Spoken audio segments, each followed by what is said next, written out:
क्लासमध्ये आपण डिस्कशन केलं. जे होईल ते होईल. इकडं रिसेंट क्लासमध्ये आपण डिस्कशन केलं की मास्टर ग्लँड कोणाला म्हणायचं, ती कोणाला कंट्रोल करते, पिट्युटरी ग्लँडला काय म्हटलं जातं का, कारण की ही सर्व एंडोक्राइन ग्लँडला कंट्रोल. आता इथं जर आपण चेक केलं, जी पिट्युटरी ग्लँड आहे तिच्यामध्ये मेजर पोर्शन अँटेरियर पिट्युटरी आहे, मायनर पोर्शन पोस्टेरियर पिट्युटरी आहे. अँटेरियर पिट्युटरीला हायपोथॅलॅमस हार्मोनल रेग्युलेशन द्वारे कंट्रोल करतो आणि जी पोस्टेरियर पिट्युटरी आहे तिला डायरेक्ट न्यूरल रेग्युलेशन द्वारे कंट्रोल केलं जातं. आपण ऑलरेडी या सर्व गोष्टी डिस्कशन केलेल्या आहेत, कसं हार्मोनल रेग्युलेशन होतं आणि कसं न्यूरल रेग्युलेशन. आता आपण डायरेक्टली जम्प करतो आहे पिट्युटरी ग्लँड वरती. कोणतीही ग्लँड स्टडी करायची असेल तर आपल्याकडे 5 प्रश्नाची उत्तरं रेडी असायला पाहिजे. पहिला प्रश्न ओरिजिन, दुसरा प्रश्न लोकेशन, तिसरा प्रश्न स्ट्रक्चर कसं आहे, त्याच्यानंतर चौथा प्रश्न हॉर्मोन आणि त्याचे फंक्शन्स, आणि 5वा जो प्रश्न राहील की हे जे हॉर्मोन्सचं हायपो सिक्रेशन आणि हायपर सिक्रेशन द्वारे होणारे डिसऑर्डर्स याच्याबद्दल आपल्याला स्टडी करायचं. ठीक आहे. आता पिट्युटरी ग्लँडची बरोबर सर्वात मोठी ग्लँड आहे, तिच्यामुळे भरपूर साऱ्या गोष्टी ऍट अ टाइम. नोट्स तुमच्या सोबत ठेवा, एएसआयटीचं बुक समोर ठेवा, एक ना एक गोष्ट आपण स्टडी करू. Pituitary Gland first of all origin. आपल्याला माहिती आहे की पिट्युटरी ग्लँड ही ब्रेनच्या रिजन मध्ये आहे. Pituitary Gland, pinion Gland, hypothalamus सर्व प्रेझेंट आहे इनसाइड ब्रेन, आणि ब्रेनची ओरिजिन आहे एक्टोडर्मल. हेन्स पिट्युटरी ग्लँडची ओरिजिन पण कशी आहे, एक्टोडर्मल. त्याच्यानंतर पोझिशन जर आपण चेक केलं where this gland is located, तर पोझिशन जर आपण चेक केली तुम्ही पाहू शकता. मी तुम्हाला सांगितलं होतं की आपला जो ब्रेन आहे it is protected by 8 cranial bones. Frontal bone, त्याच्यानंतर temporal bone, parietal bone, occipital bone, त्याच्यानंतर स्पिनोइड बोन. स्पिनोइड बोन हा ब्रेनच्या फ्लोर बनवतो आणि ethmoid bone is present between frontal bone and sphenoid bone. पण जो आपला स्पिनॉइड बोन आहे त्या स्पिनॉइड बोन मध्ये छोटीशी कॅव्हिटी प्रेझेंट आहे, छोटंसं डिप्रेशन प्रेझेंट आहे, छोटंसं खड्ड प्रेझेंट आहे. या छोट्याशा खड्ड्याला आपण म्हणतो सेला टर्सिका. काय म्हणतो, सेला टर्सिका. मग त्या छोट्याशा खड्ड्यामध्ये प्रोटेक्टेड आहे तुमची पिट्युटरी ग्लँड. जर मग लोकेशन जर विचारलं तर लोकेशन मध्ये तुम्ही सांगायचं pituitary gland is located between the bony cavity. त्या बोनी कॅव्हिटीचं नाव काय आहे, सेला टर्सिका. आणि ही सेला टर्सिका ही जी बोनी कॅव्हिटी आहे ती कोणत्या बोन मध्ये आहे, sphenoid bone. The pituitary gland is located in bony cavity called sella turcica. कशाला तरी अटॅच आहे का, येस, हायपोथॅलॅमसला अटॅच आहे बाय अ स्टॉक, आणि त्या स्टॉकचं काय नाव आहे, clear. Origin ectodermal, location sella turcica of the sphenoid bone, attached to the hypothalamus by a stalk known as infundibulum. Clear? Next. Zoom करून पाहू शकता की झोपायच्या अगोदर. So pituitary gland is anatomically divided into 2 parts, adenohypophysis and neurohypophysis. We are jumping to our third question. Explain the structure of pituitary gland. What is the structure of pituitary gland? Pituitary gland is anatomically divided into 2 parts, adenohypophysis and already discussion केले. Adenohypophysis is made up of pars discalis, pars intermedium, anterior pituitary. During embryonic conditions, both are separated, but as one grows, middle pituitary merges into anterior pituitary. Therefore, the existence of middle pituitary in adult is almost extinguished. Separate काही middle pituitary existence present. Neurohypophysis मध्ये infundibulum, that is top, and pars nervosa. तुम्हाला मी एक गोष्ट सांगितली की hypothalamus मध्ये दोन Nucleya present आहे. एक paraventricular nuclei, second one that is supraoptic nuclei. Supraoptic nuclei कशाचं सिक्रेशन करते, सिंथेसिस करते. सुप्राऑप्टिक न्यूक्लिया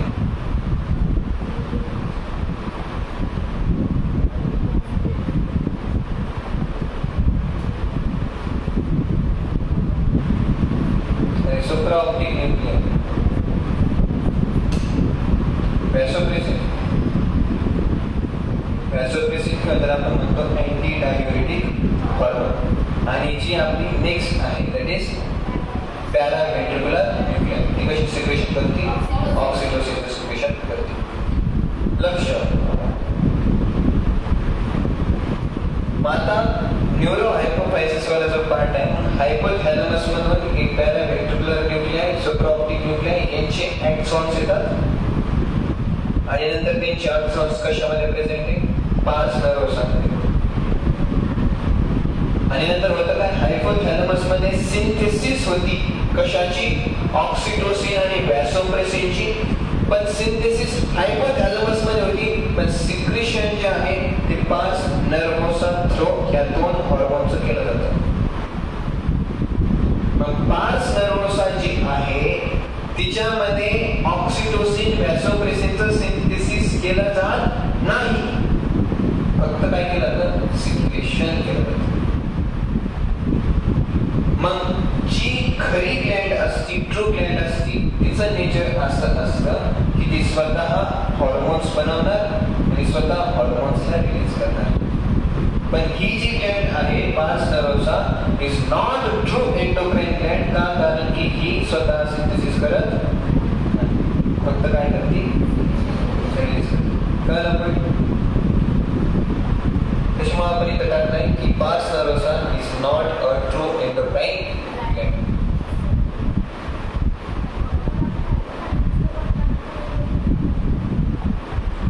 हायपोथॅलॅमस जो आहे तो भरपूर साऱ्या हॉर्मोनचं सिंथेसिस पण करतो आणि सिक्रेशन पण करतो. तसं सिंथेसिस करत नाही. आणि जे न्यूरॉन्स आहेत ना, न्यूरॉन्स ते हायपोथॅलॅमसचेच आहेत जे रिलीज करतात. ते फक्त कुठं रिलीज करतात, त्याच्यामुळे हे कामाची. आता आपण फर्स्ट डिस्कशन करू ॲडिनोहायपोफायसिस आणि नंतर न्यूरोहायपोफायसिस. आता फोर्थ क्वेश्चन कडे येतं, कोणते हॉर्मोन्स आणि त्यांचं फंक्शन काय. नंतर पाचवा प्रश्न राहील आपला हायपोसिक्रेशन आणि हायपर सिक्रेशनद्वारे होणारे डिसऑर्डर्स. आता ॲडिनोहायपोफायसिस बघा. ॲडिनोहायपोफायसिस मध्ये दोन पार्ट येतात, पार्स डिस्टॅलिस आणि पार्स इंटरमीडिया. पार्स डिस्टॅलिसद्वारे एवढे सगळे हॉर्मोन्स बनवून रिलीज केले जातात. टोटल किती हॉर्मोन्स बनवून रिलीज केले जातात पार्स डिस्टॅलिसद्वारे? 7. 6 पकडा आणि याचं 1 पकडा, दॅट इज 7. हा मिडल पिट्युटरी जी आहे ती बनवती मेलॅनोसाइट स्टिम्युलेटिंग हॉर्मोन MSH. पण याचं सिक्रेशन कोण करतं?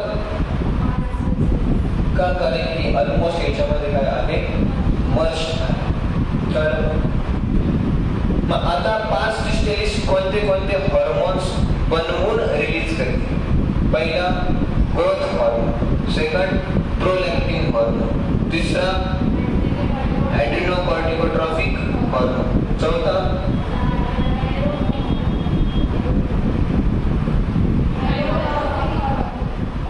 Thyroid stimulating hormone, thyroid stimulating hormone किंवा थायरोट्रॉपिक हॉर्मोन. त्याच्यानंतर फॉलिकल स्टिम्युलेटिंग हॉर्मोन FSH आणि luteinizing hormone LHH, growth hormone GH, prolactin PRK, त्याच्यानंतर ACTH adrenocorticotropic hormone, TSH thyroid stimulating hormone, FSH follicle stimulating hormone, LH luteinizing hormone, GH PRN, ACTH, TSH, FSH, LH आणि नंतर MSH. हे सगळे hormones म्हणून release केले जातात ॲडिनोहायड्रोफायसिसद्वारे. प्रत्येक hormone आता आपल्याला स्टडी करायचं. पेशन्स पाहिजे. गोष्टी खूप तुम्हाला शिकून घ्यायच्या. एकदा जर शिकून आणि समजून जर घेतला तर ध्यानात ठेवण्याची गरज नाही पडत. सेपरेटली समजून घ्या. इथं बघा, फर्स्ट हॉर्मोन आपण डिस्कशन करतो, दॅट इज ग्रोथ हॉर्मोन. कोणता हॉर्मोन? ग्रोथ हॉर्मोन बनवतंय कोण? Anterior pituitary. रिलीज करतंय कोण? Anterior pituitary. ग्रोथ हॉर्मोन जर अँटेरियर पिट्युटरी थ्रू जर रिलीज व्हायचा असेल तर हायपोथॅलॅमस मधून ग्रोथ हॉर्मोन रिलीजिंग हॉर्मोन यायला पाहिजे. हायपोथॅलॅमस मधून ग्रोथ हॉर्मोन रिलीजिंग हॉर्मोन येईल, अँटेरियर पिट्युटरी वरती ऍक्ट करेल, अँटेरियर पिट्युटरीला स्टिम्युलेट करेल, अँटेरियर पिट्युटरी स्टिम्युलेट करून ग्रोथ हॉर्मोन रिलीज करेल. Yes or no? Growth hormone जर अँटेरियर पिट्युटरी थ्रू जर रिलीज करायचा नसेल तर हायपोथॅलॅमस काय करते? Growth hormone inhibiting hormone secrete करणार. ग्रोथ हॉर्मोन इनहिबिटिंग हॉर्मोनचं दुसरं नाव आहे सोमॅटोस्टॅटिन. येस, यामध्ये मेन्शन. जर विचारलं what is growth hormone inhibiting hormone, सांगायचं जर हायपोथॅलॅमसने जर सोमॅटोस्टॅटिन रिलीज केला तर anterior pituitary through growth hormone release होईल का? नाही. इथपर्यंत क्लिअर? म्हणजे ग्रोथ हॉर्मोन कोण रिलीज करू शकते, कसं रिलीज करू शकते. जर ग्रोथ हॉर्मोन रिलीज झाला तर काय? रिलीज झाला तर ग्रोथ हॉर्मोन करेल काय? सर्वप्रथम ग्रोथ हॉर्मोन काय करतो? लिव्हरकडे जातो. तुम्हाला ऑलरेडी सांगितलं होतं, there are two types of endocrine gland, organised endocrine gland and non organised endocrine gland. ज्या ऑर्गनाइज्ड एंडोक्राइन ग्लॅंड असतात त्या सेल्स टिश्यू क्लस्टरच्या फॉर्मॅटमध्ये प्रेझेंट असतात. जे नॉन ऑर्गनाइज्ड एंडोक्राइन ग्लॅंड असतात त्या सेल्स डायव्हर्स असतात. लिव्हर ही नॉन ऑर्गनाइज्ड एंडोक्राइन ग्लॅंड आहे. लिव्हर ही लार्जेस्ट एक्सोक्राइन ग्लॅंड आहे. लिव्हर ही नॉन ऑर्गनाइज्ड एंडोक्राइन ग्लॅंड आहे. लिव्हर ही लार्जेस्ट एक्सोक्राइन ग्लॅंड आहे. म्हणजे बोथ काम करतात. लार्जेस्ट एक्सोक्राइन ग्लॅंड लिव्हर का? हे बघा, मला सांगायचं सगळ्याच. मग ग्रोथ हॉर्मोन मध्ये लिव्हर का? मेकॅनिझम सगळ्यांनी समजून घ्यायचं. लिव्हर जे आहे, लिव्हर मध्ये बनवला जातो बाईल ज्यूस. कोणता ज्यूस? आणि ज्याची डक्ट थ्रो. लिव्हर लाच दुसरा शब्द आहे हेपॅटिक. आणि हेपॅटिक लिव्हर मध्ये बनवला जातो कोणता ज्यूस? बाईल ज्यूस. बाईल ज्यूस ह्या डक्ट थ्रो, कशा थ्रो? डक्ट थ्रो हा स्मॉल इंटेस्टाइन मध्ये टाकला जातो. कशात? का टाकायचा? बाईल ज्यूस हा अल्कलाइन इन नेचर आहे. कसा? अल्कलाइन. याच्यामध्ये भरपूर सारे सॉल्ट्स प्रेझेंट आहे. आणि आपल्याला माहिती खाल्ल्यानंतर जाणार कुठे? स्टमक मध्ये.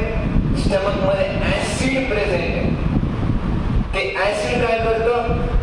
जे काही फूड खाल्लं त्याला इमिडिएटली सॉफ्ट करतं, विरघळून टाकतात. डायजेशन सोपं होतं. पण ते जे ऍसिड आहे जे पूर्ण आता स्टमक मधून बाहेर पडणार आहे ते कशा जाणार आहे? स्मॉल इंटेस्टाइन मध्ये. स्मॉल इंटेस्टाइन मध्ये जर ते गेलं तर स्मॉल इंटेस्टाइन पूर्ण रप्चर होऊ शकतं, पूर्ण खराब होऊ शकतं. कारण की स्टमक मध्ये ऍसिडला टॉलरेट करण्यासाठी खूप सारा म्युकस आहे. म्युकस खूप मोठे मोठे लेयर्स आहेत जे ऍसिडद्वारे ब्रीच नाही होत त्याला स्टमक. पण ते जर ऍसिड जर स्मॉल इंटेस्टाइन मध्ये आलं, स्मॉल इंटेस्टाइनला छिद्र पडते.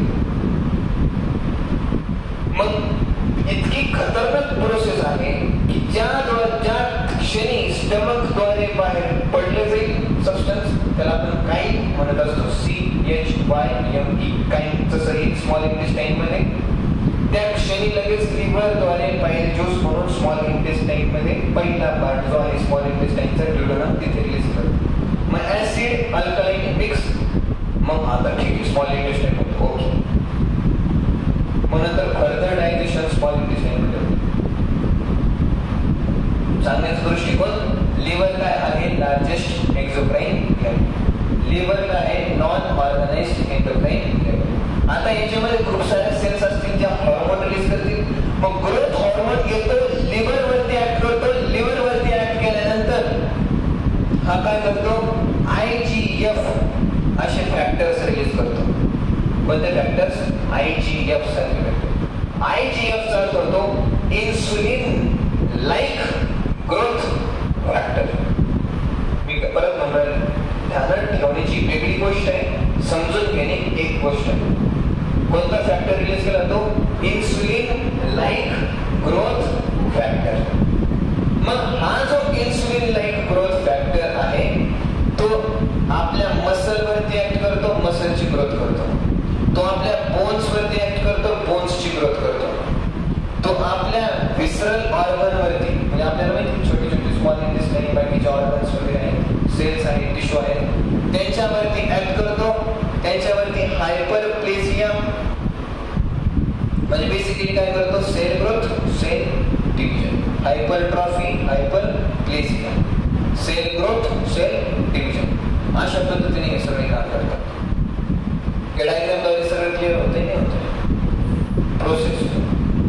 मग पहिली गोष्ट मी तुम्हाला सांगतो, IGF ला सोमॅटोपेडिन पण म्हणतात.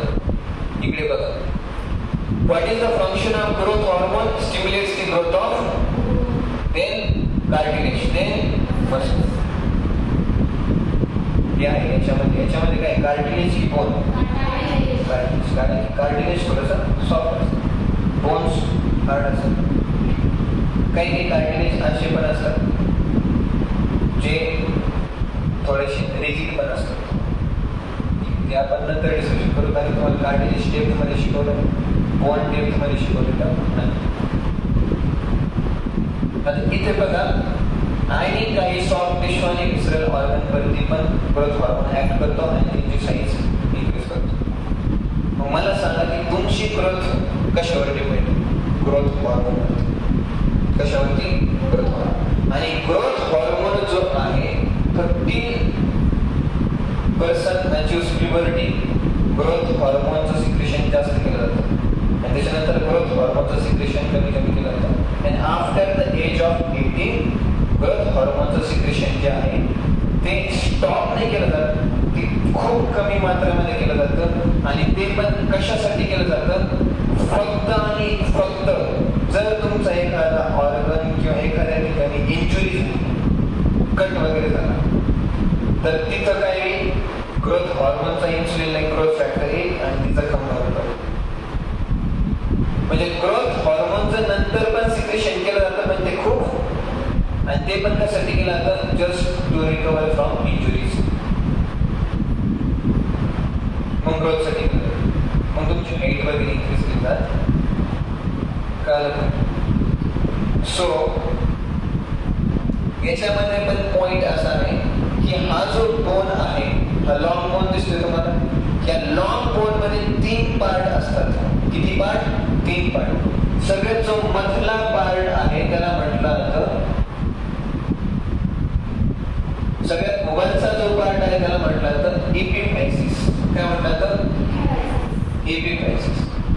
त्याच्यानंतर जो हा जो लॉंग वाला पोर्शन आहे, लॉंग वाला पोर्शन, त्याला म्हटलं जातं डायाफायसिस. काय म्हटलं जातं? डायाफायसिस. एपिफायसिस, डायाफायसिस. आणि या दोघांच्या मध्ये एक छोटासा पार्ट प्रेझेंट असतो. एपिफायसिस, डायाफायसिसच्या मध्ये छोटासा पार्ट प्रेझेंट असतो, त्याला म्हटलं जातं मेटाफायसिस. काय म्हटलं जातं? एपिफायसिस, डायाफायसिस आणि एपी आणि डायाफायसिसच्या मध्ये मेटाफायसिस. काय?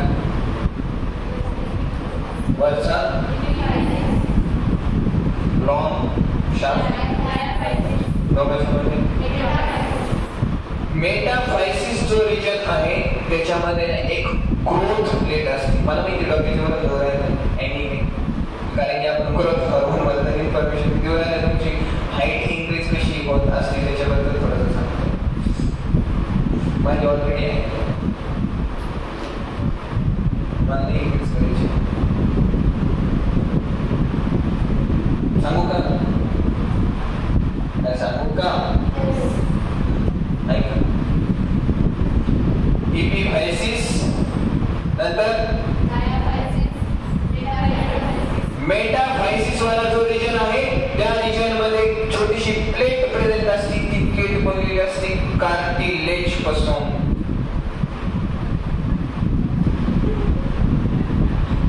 आणि ती जी छोटी प्लेट आहे त्या छोट्या प्लेटचं नाव आहे एपिफायसियल प्लेट.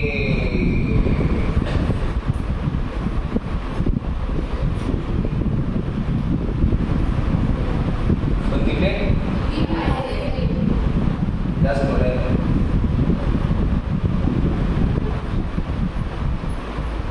सांगतोय ना बोन आहे बोन. बोनचे 3 पार्ट झाले ना. कोणते कोणते? मेटाफायसिस मध्ये कोणती कार्टिलेजिनस ग्रोथ प्लेट प्रेझेंट आहे?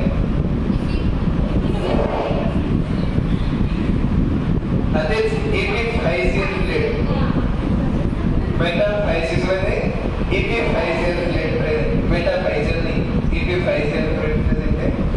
मग ती जी एपिफायसियल प्लेट आहे ना, एपिफायसियल प्लेट तिच्यामध्ये सेल डिव्हिजन होत असते. सेल डिव्हिजन होती. मग ती खाली काही सेल्स ऍड करते, वरती काही सेल्स ऍड करते. अशा पद्धतीने कशी ग्रोथ होती? नाही, फक्त ती एपिफायसियल प्लेटच. आणि 18 वर्षानंतर ती एपिफायसियल प्लेट जी आहे ती बोन मध्ये कन्वर्ट होती. कळलं का पॉइंट? समथिंग इज घुसिंग इनसाइड डोकं ऑर नॉट. आणि मग पॉइंट कसा आहे, त्या एपिफायसियल प्लेट वरती कोण काम करणार? Insulin like. आणि तो डिव्हिजन करून आणणार. Yes or no? पण ठीक आहे, डिव्हिजन घडली. पण त्याच्या बोनच्या सेल्स असतात ना, त्याच्यामध्ये कॅल्शियम, मॅग्नेशियम, फॉस्फेट हे सगळं लागतं. त्याच्यामुळे डाएट मध्ये असायला पाहिजे ते जे लागतं बोन्सच्या ग्रोथ करण्यासाठी. फक्त ग्रोथ हॉर्मोन झालाय रिलीज, हे इन्सुलिन लाईक ग्रोथ फॅक्टर झालंय रिलीज, आणि भाऊ उपास तपास करू राहिला. बोन काय त्याचा बाप पण ग्रो नाही करणार. कळलं point? Something is coursing inside डोकं or not? असं भेटेल मसलचं, असं भेटेल मसलची ग्रोथ.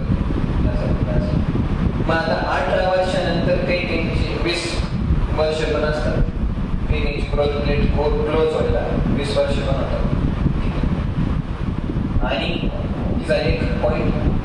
ठीक आहे, आता नेक्स्ट पॉइंट बघा बरं.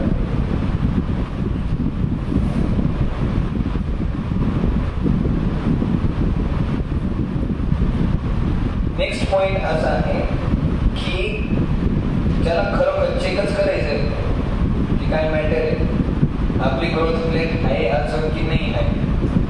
तो काय करू शकताय? मला 500 रुपये देऊ शकतो. नाही ठीक आहे सर. ऍक्च्युली काय नाही, मग मी काय असं काय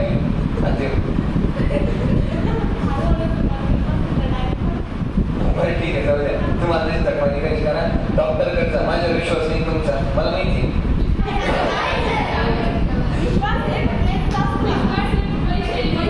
पैसे झाले ना. मग मी तेच म्हणतोय की तुम्ही काय करा, डॉक्टरकडचा. ते डॉक्टरचं नाव मी नाही सांगणार, नाही तर तुम्ही म्हणा अगोदर सिटी करून ठेवू.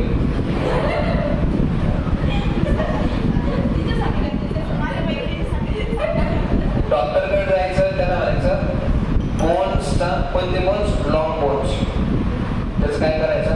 X ray. एक्स रे काढल्यानंतर तुम्हाला काय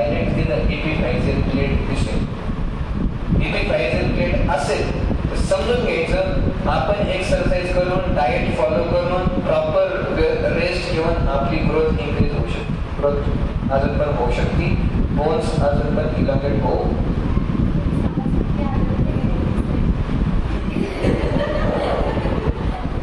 सिंपल एक्सरे ना,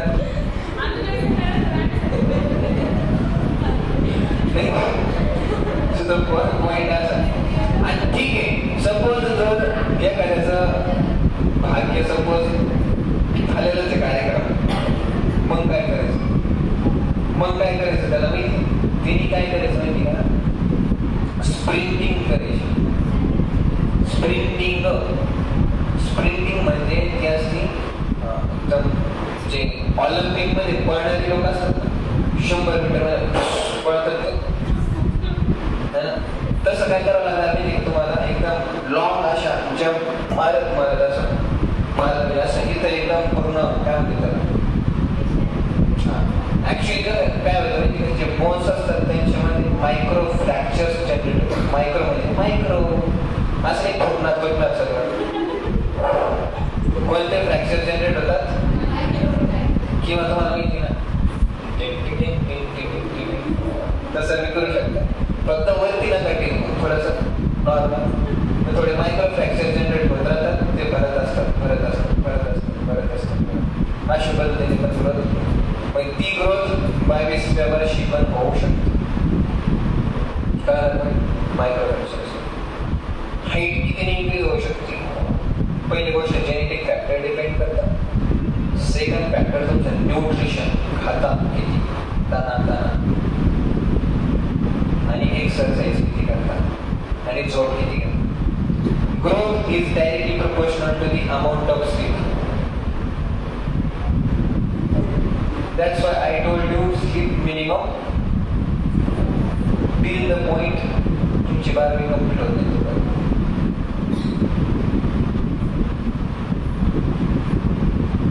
त्याला जखमारी करायची का?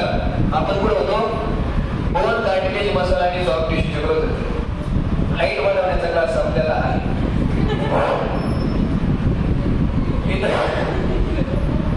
नेक्स्ट आणि काय स्टिम्युलेट करतो? ग्रोथ हॉर्मोन मेटाबॉलिझम मध्ये इम्पॉर्टंट रोल प्ले करतो. तो प्रोटीन, फॅट आणि कार्बोहायड्रेट सोबत डील करतो. कशा पद्धतीने डील करतो ते आपण स्टडी करणार. शेवटी तुम्हाला अल्टिमेटली काय करायची? ग्रोथ करायची. जर ग्रोथ करायची असेल तर सेलची ग्रोथ होणं आणि सेलची डिव्हिजन होणं खूप इम्पॉर्टंट. Yes or no? आणि मला सांगा, जर तुमची खरोखर ग्रोथ करायची असेल तर तुमच्या बॉडीमध्ये जास्तीत जास्त काय बिल्टअप व्हायला पाहिजे? मसल्स, टिश्यूज, आणि त्याच्यासाठी लागत असतं प्रोटीन. काय लागत असतं? देअरफॉर असं सांगितलं तर protein is building block of our body. किंवा बिल्डिंग ब्लॉक तोच सर्व गोष्टी बनवतो. तुम्हाला माहिती आहे एन्झाईम्स असतात, तेच एन्झाईम्स रिएक्शन करतात. एन्झाईम कशापासून बनले? प्रोटीन पासून. तेच काय करतात? पूर्ण सेलला बनवतात, पूर्ण बॉडीला पण तेच बनवतात. माझं इथं बघा, पहिली गोष्ट ग्रोथ हॉर्मोन काय करतो? It promotes elongation of.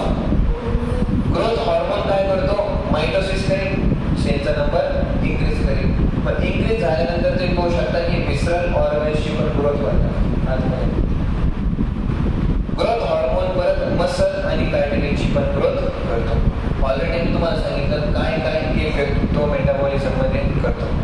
सर्वात प्रथम तुम्ही तपासायचं की आपल्याला एनर्जी लागणार आहे, बरोबर आहे की? एनर्जीसाठी सोर्सेस काय असतात? पहिलं कार्बोहायड्रेट आपण यूज करू शकतो, नंतर आपण फॅट यूज करतो, आणि नंतर जर कार्बोहायड्रेट शिल्लक नाही सेलमध्ये, फॅट शिल्लक नाही सेलमध्ये, अशा परिस्थितीमध्ये आपण यूज करत असतो प्रोटीन. पण आता आपल्याला काय करायचं? सेलमध्ये जास्तीत जास्त प्रोटीन बनवायचं. सेलमध्ये काय करायचं? जास्तीत जास्त प्रोटीन. मग जर सेलमध्ये जर जास्तीत जास्त जर प्रोटीन बनवायचं असेल तर त्या सेलमध्ये जास्तीत जास्त अमायनो ऍसिड यायला पाहिजे. मग सगळ्यात अगोदर काय केलं जातं? It increases, growth hormone increases the uptake of amino acid inside cell for the formation of by the liver and muscle cells and helps in protein synthesis. मग प्रोटीनची सिंथेसिस आपण कशासाठी करतो? For energy production? नो. आपण कशासाठी करतो? For growth purpose. मसलची growth व्हायला पाहिजे आणि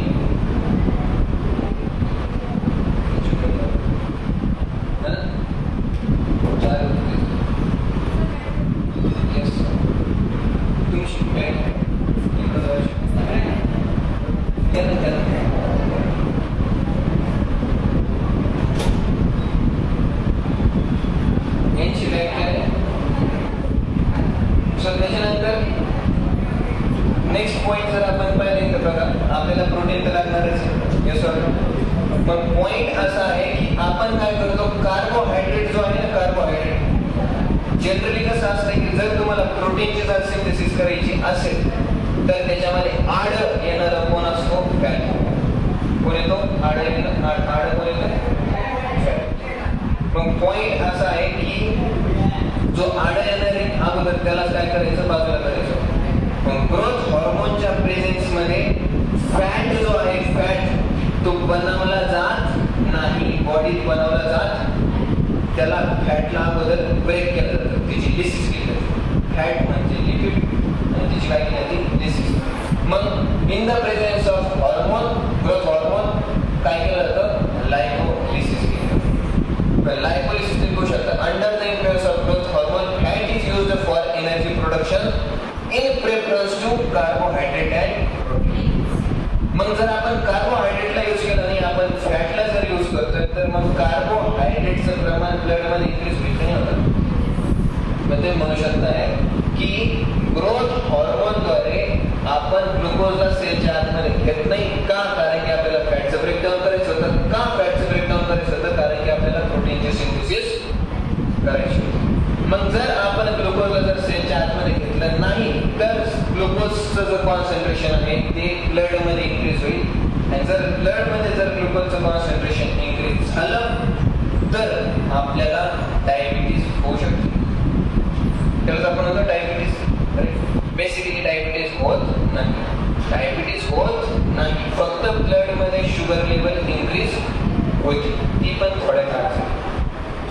मग पॉइंट असा आहे की in the presence of growth hormone blood मध्ये शुगर लेवल इन्क्रीज होती. असा हॉर्मोन जो ब्लड मध्ये शुगर लेवल इन्क्रीज करतो अशा हॉर्मोनला आपण म्हणतो डायबेटोजेनिक हॉर्मोन, किंवा ब्लड मध्ये ग्लुकोजचं कॉन्सन्ट्रेशन जास्त इन्क्रीज करणे हायपरग्लायसेमिक हॉर्मोन. ग्रोथ हॉर्मोनला आपण डायबेटोजेनिक हॉर्मोन का म्हणतो? कारण की हा ग्लुकोजला आतमध्ये घेऊ देत नाही. का? कारण की याला ग्लुकोजला यूज नाही करायचं एनर्जी प्रोडक्शनसाठी, याला फॅटला यूज करायचं एनर्जी प्रोडक्शनसाठी. याला फॅटला का यूज करायचं एनर्जी प्रोडक्शनसाठी? कारण की तो प्रोटीनच्या मेटाबॉलिझम मध्ये अडथळा करतो. कळलं? आणि आपल्याला प्रोटीन का बनवायचंय? कारण की आपल्याला सेल्सचा नंबर इन्क्रीज करणे आणि बॉडीची ग्रोथ करणे. Yes or no? तो अशा पद्धतीने आपण डिस्कशन करू. आणि नंतर उद्याच्या क्लासमध्ये आपण डिस्कशन करू ग्रोथ हॉर्मोनचं हायपर सिक्रेशन झालं किंवा हायपोसिक्रेशन झालं तर काय काय डिसऑर्डर्स ते आपण डिस्कशन.